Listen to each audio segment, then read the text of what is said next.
Yo, what's going on, man? Merry Christmas, happy holidays to everyone who's joined in to watch the video.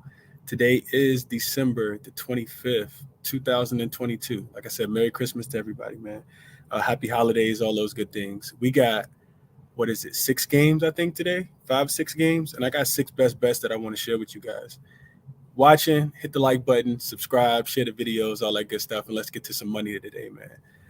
This video is being recorded early just because I won't be making a video, later on today. Right now, you see the PJs. I got the Christmas Day PJs on, man. I'm gonna chill with the fam and have fun. But let's get into these games, man. I want to break them down for you guys, let you know what I'm looking at, how I'm looking to attack the games today. So first game up, we got the Philadelphia 76ers traveling to New York to take on the Knicks. Now, we know that the 76ers have played a bunch of home games, I think like 7 straight home games in a row.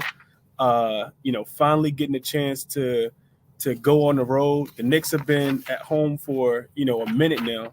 The way I'm looking to attack this game, I don't want to get behind Philly just because the line is moving in their favor, but I'm not, really looking to kind of get behind them in this spot, even though I feel like this is a winnable game for them for sure. The Knicks have been playing well. They've been playing well at home, coming off a couple straight losses. I'm pretty sure that, Madison Square Garden going to be turned up for, the Christmas Day game for sure.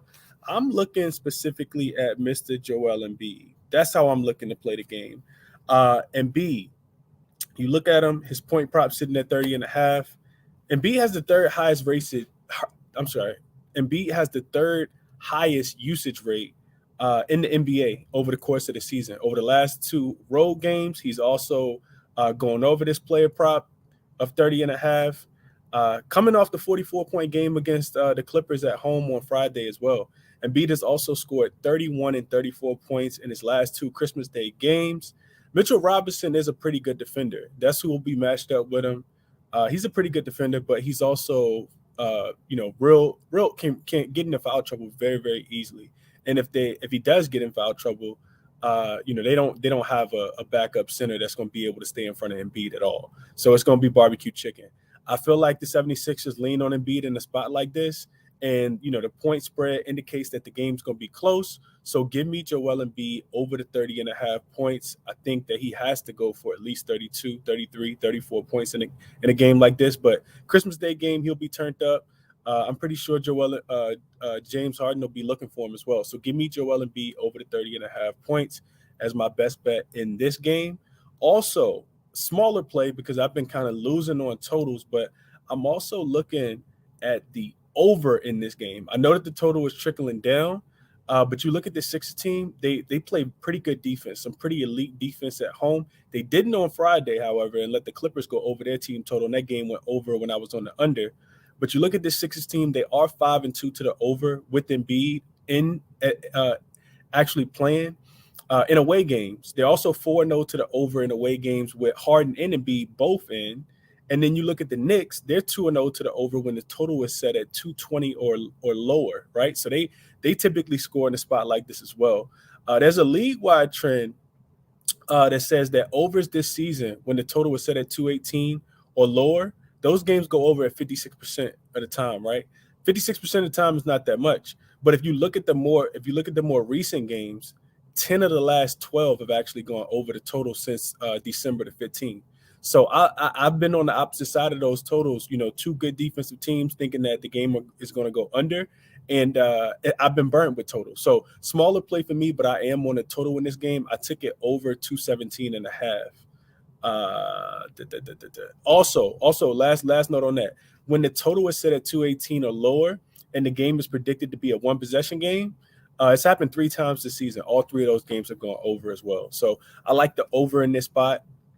And I like Joel Embiid. I like the over and I like Joel Embiid. So moving along, I want to, hit the like button for me, man. Support the show. Appreciate you guys for that.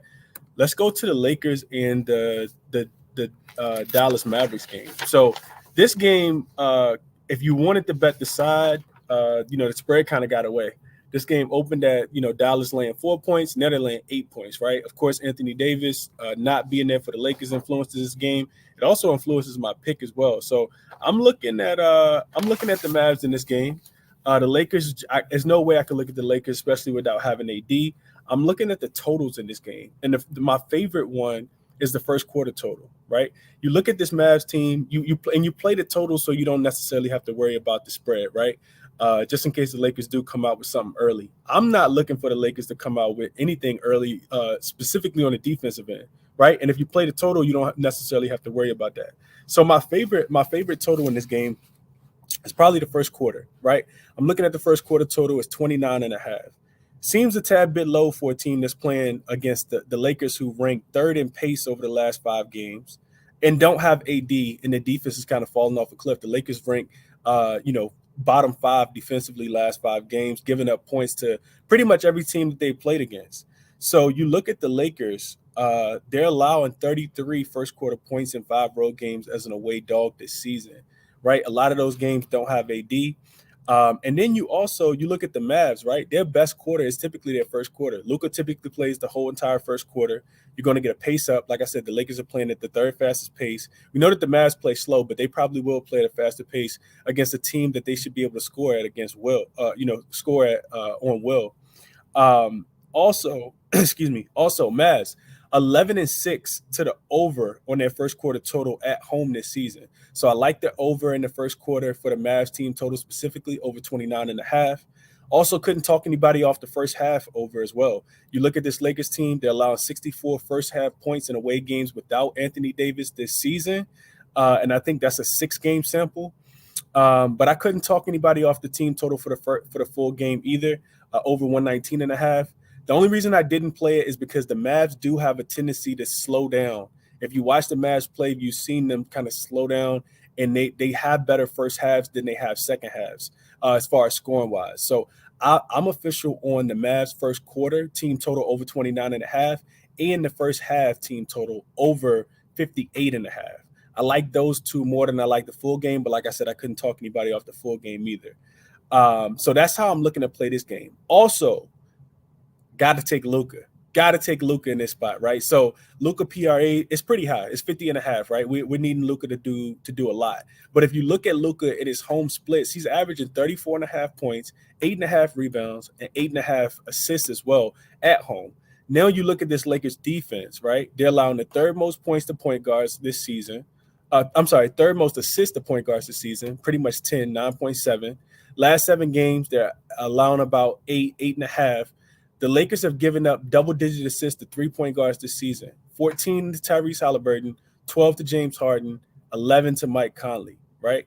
You look at Luka, he's averaging 9 assists on the season on 16 potential assists. At home, that number goes up. The potential assists go up as well. And you look at the Lakers, they're allowing the 5th most points to point guards on the season, third most assists to point guards on the season as well.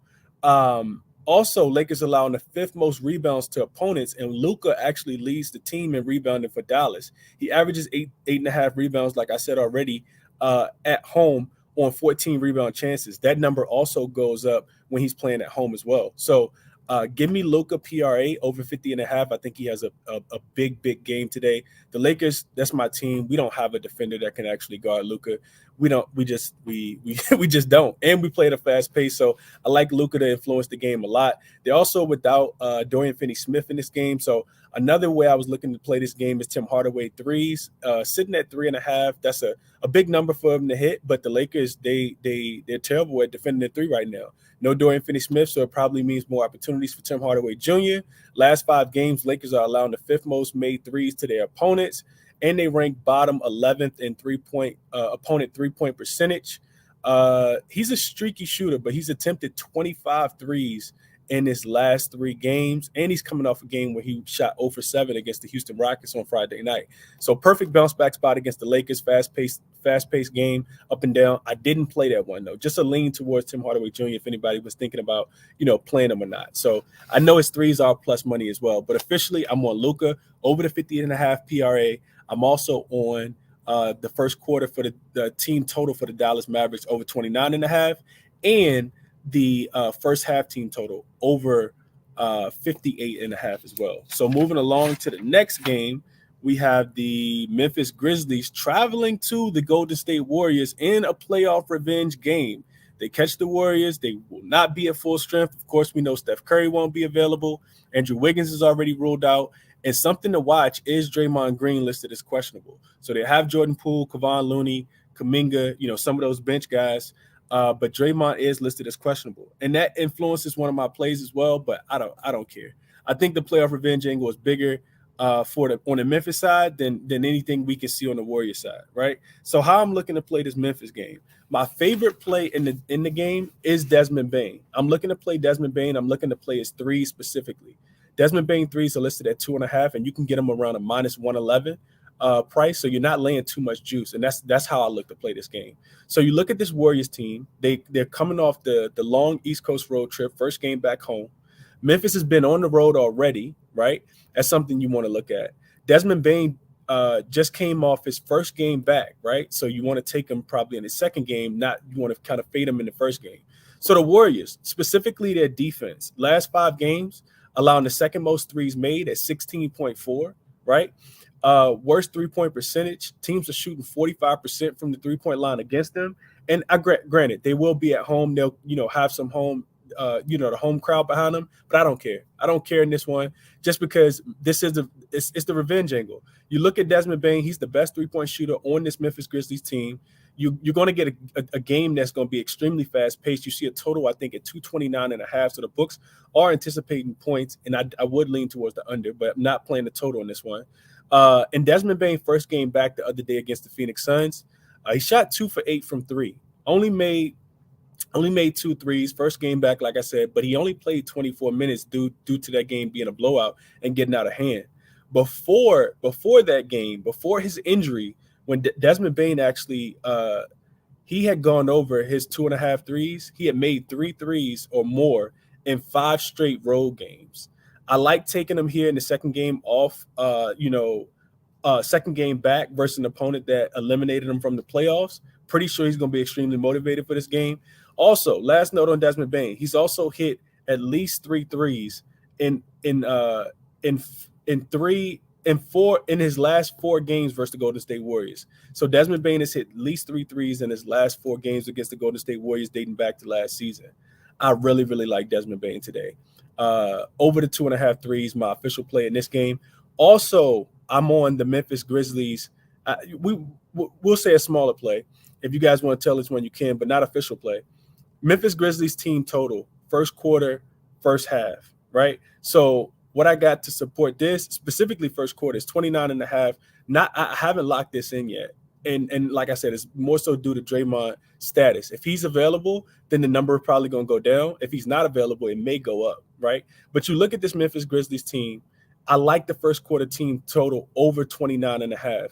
And away wins this year, when Memphis has won games, and they are anticipated to win this game, we saw the spread go from 4.5. It's not. I think it's up to 6.5 now. If you look at this Warriors team, specifically the Memphis Grizzlies team, this team is averaging 32 points in their first quarter wins. They typically come out and punch you in the mouth. We just saw it on Friday night against the Phoenix Suns in Phoenix, right? And on the Golden State side, in their 2 home losses this season, they've given up an average of 37 points in the first quarter.